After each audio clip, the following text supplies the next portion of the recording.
The first plague pandemic in recorded history killed tens of millions of people, and for 1,500 years, nobody could prove what caused it. We had the accounts.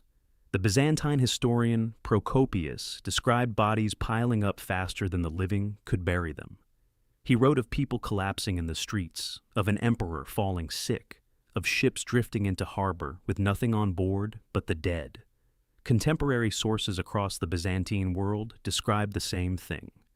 A disease that arrived suddenly, killed with terrifying speed, and returned in waves for the next 2 centuries. The Plague of Justinian, named for the emperor who ruled Constantinople when it began in 541 AD, was one of the most destructive events in the history of the ancient world. But for 1,500 years, nobody could prove what caused it. Then scientists pulled DNA from the teeth of people buried in 6th century cemeteries in Bavaria, and the answer that had eluded historians for a millennium and a half came back in a single result: Yersinia pestis, the same bacterium that would return 8 centuries later as the Black Death and kill a third of Europe. The same pathogen, but a different strain. And its discovery in the graves of Justinian's victims did not just confirm the cause of one ancient pandemic, it revealed something far larger. That plague had been reshaping human civilizations across a span of history far longer and far darker than anyone had understood. To grasp why this confirmation matters, you need to understand what the Justinian Plague actually did. It began in Egypt in 541 AD, arriving at the port of Pelusium, before spreading rapidly along the maritime trade routes that connected the Byzantine Empire's vast Mediterranean network. Within a year, it had reached Constantinople, the largest and most connected city in the Western world, with perhaps 500,000 inhabitants. The historian Procopius recorded that, at the height of the outbreak, the city was losing 10,000 people per day. Modern historians regard that figure as likely exaggerated, but the broader picture is consistent with what the archaeological record shows. The city was overwhelmed. Bodies were stacked in buildings, loaded onto ships, and eventually thrown into mass graves when the infrastructure of burial simply collapsed under the weight of the dead. Emperor Justinian himself contracted the disease and survived, one of the relatively few who did. The pandemic did not stop at Constantinople. It moved west into Italy, North Africa, and the Iberian Peninsula. It moved east into Persia, where it hit the Sasanian Empire with comparable devastation. It spread north into the Frankish kingdoms of Western Europe. Over the 2 centuries that followed, it returned in repeated waves, at least 15 to 18 distinct outbreaks recorded across the Mediterranean world between 541 and approximately 750 AD. Demographic. Historians estimate total mortality across the full span of the first pandemic at somewhere between 25 and 50 million people, in a world whose total population was perhaps 200 million. It was, by any measure, a civilizational event. But the most extraordinary part of the story was still missing. For 1,500 years, the pathogen behind it remained officially unconfirmed. The clinical descriptions in ancient sources, the swellings in the groin and armpit, the fever, the rapid death, the overwhelming scale of transmission, all of it pointed strongly toward plague. But pointing toward and proving are different things. Without physical evidence, the identification remained a hypothesis. Ancient DNA ended the debate.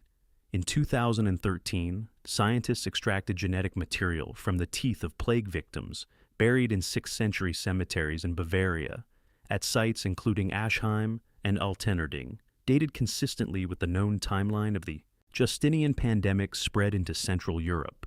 The research team, which included Johannes Kraus, one of the pioneers of ancient pathogen genomics, published their findings in Nature Communications and PNAS.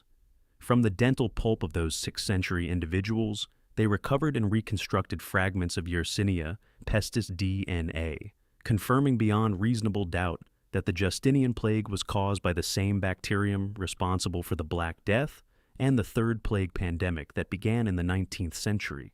That confirmation alone rewrote the timeline of plague's relationship with human civilization. But the genomic analysis did not stop at identification. By reconstructing the bacterial genome with sufficient resolution to place it on the evolutionary phylogeny of Yersinia pestis, the researchers mapped exactly where the Justinian strain sat relative to other known plague lineages. What they found was both clarifying and surprising. The Justinian strain represented an early and distinct branch of the Yersinia pestis family tree. It was related to the lineage that would eventually produce the Black Death, but it was not a direct ancestor. The two pandemics did not share a single unbroken chain of transmission. Instead, they appear to have emerged independently and other artifacts from across the Mediterranean. Ancestral population. They were not isolated villagers, separated by centuries of divergent evolution. This is a finding with profound implications. It means that Yersinia pestis has repeatedly produced pandemic lineages capable of catastrophic human mortality. The Justinian strain emerged, devastated the Mediterranean world for 2 centuries, and then disappeared, apparently going extinct without giving rise to later outbreaks. The Black Death strain emerged separately, centuries later, from a different branch of the same ancestral population, and went on to produce both the second pandemic in the 14th century and the third pandemic beginning in the 1860s that still persists in reservoir populations today. Plague is not a single historical event with a beginning and an end. It is a recurring capacity written into the evolutionary biology of one bacterium and its relationship with rodent populations across Central Asia. What ancient DNA research is now making possible is the reconstruction of that capacity in historical detail. Each ancient genome recovered from a plague victim adds another data point to the evolutionary map. The Justinian samples from Bavaria place the first pandemic on that map for the first time. Subsequent work on remains from Britain, France, and across the former Byzantine and Frankish worlds has continued to fill in the picture of how the first pandemic spread, mutated, and eventually vanished. For the people who lived through it, none of that complexity was visible. Procopius wrote that the plague seemed to him to have no rational explanation, that it struck the healthy and spared the sick, attacked the rich and ignored the poor, arrived without warning and departed without reason. He was describing, with the only tools available to a 6th century historian, a pathogen whose behavior he had no framework to understand. 1,500 years later, the DNA extracted from the teeth of his contemporaries gave us the framework he never had. The first plague pandemic is no longer a mystery of ancient medicine.